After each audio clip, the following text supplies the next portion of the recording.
কয়েক দশক আগের কথা, আগস্ট মাস, ঝড় বৃষ্টির রাত। চট্টগ্রাম থেকে বৈদ্যুতিক মালামাল নিয়ে এক জাহাজ পাড়ি জমায় খুলনার উদ্দেশ্যে।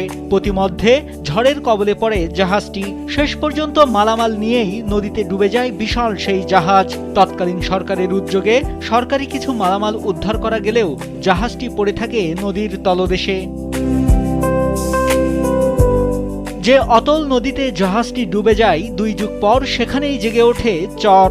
একসময় চরে বসতিও গড়ে ওঠে। এর মধ্যে 2005 সালে জাহাজের মালিকের আপত্তি না থাকায় জাহাজটি উদ্ধারে টেন্ডার দেয় বিআইডব্লিউটিএ। 20 লাখ টাকায় কাজ পায় একটি ঠিকাদারি প্রতিষ্ঠান। 2012 সালে জাহাজটি উদ্ধারে কাজ শুরু করে তারা। জাহাজটি উদ্ধারে ঠিকাদারি প্রতিষ্ঠানের কাজ শুরুর 1 যুগ পার হয়ে গেছে।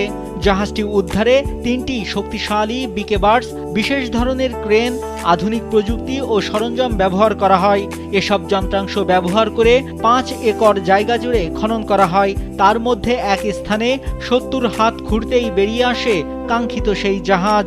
খননকৃত জায়গাটি দেখতে বিশাল এক মাছের ঘেরের মতো দেখাচ্ছে। উদ্ধার করা জাহাজটির দৈর্ঘ্য 180 ফুট, প্রস্থ 14 ফুট এবং উচ্চতা 17 ফুট। এরপর সেই জাহাজটি বিক্রির জন্য কেটে কয়েক টুকরো করে ঠিকাদার প্রতিষ্ঠান।